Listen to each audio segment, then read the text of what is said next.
So, colleagues, I'm very honored to deliver this statement on behalf of 116 delegations committed to upholding humanity and safeguarding civilian lives.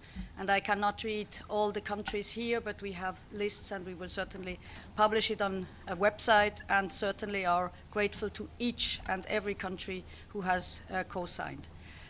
Let me begin by paying tribute to all humanitarian and UN personnel from the front line to this very building. Whether you are working for a local NGO or for a major international organization, locally recruited or deployed as an international staff, your work and your dedication is essential to save lives and to alleviate the suffering of millions of people around the world. You serve tirelessly and courageously under extremely challenging conditions. Today, we just heard it, there are over 120 armed conflicts around the world. Humanitarian needs are on the rise, and so is violence against humanitarian and UN personnel. This is unacceptable. In 2023, more than 500 humanitarian workers were killed, injured, detained, or kidnapped around the world. National staff constitute the vast majority, more than 90% of those affected. And the developments in 2024 are even more alarming. Gaza and the West Bank are the most dangerous places on earth to be an aid worker, with over 150 humanitarian personnel killed since the start of the year. Other contexts having recorded the highest number of casualties are Sudan, Ukraine, the Democratic Republic of the Congo, and South Sudan. These alarming trends coincide with the year where we mark the 75th anniversary of the Geneva Conventions and the 25th anniversary of the Security Council recognizing the protection of civilians as part of its agenda. These milestones must serve as a call to action.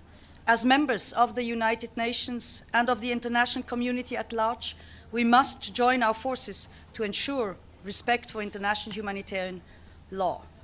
And we heeded the call. 6 months ago, the Security Council adopted Resolution 2730 on the protection of humanitarian personnel and UN and associated personnel, including national and locally recruited personnel, and their premises and assets. We reiterate our support for this resolution and call for its immediate implementation by all actors. We welcome the recommendations of the Secretary General on measures to prevent and respond to incidents of violence against humanitarian and UN personnel, to ensure accountability in these cases and to enhance their protection. These recommendations add to the toolbox that allows us to translate political will into action.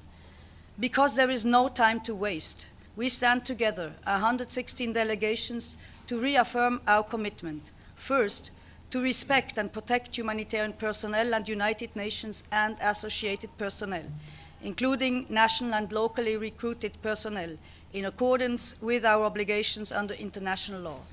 Second, to allow and facilitate, as required by international humanitarian law, full, safe, rapid, and unhindered humanitarian access to all civilians in need.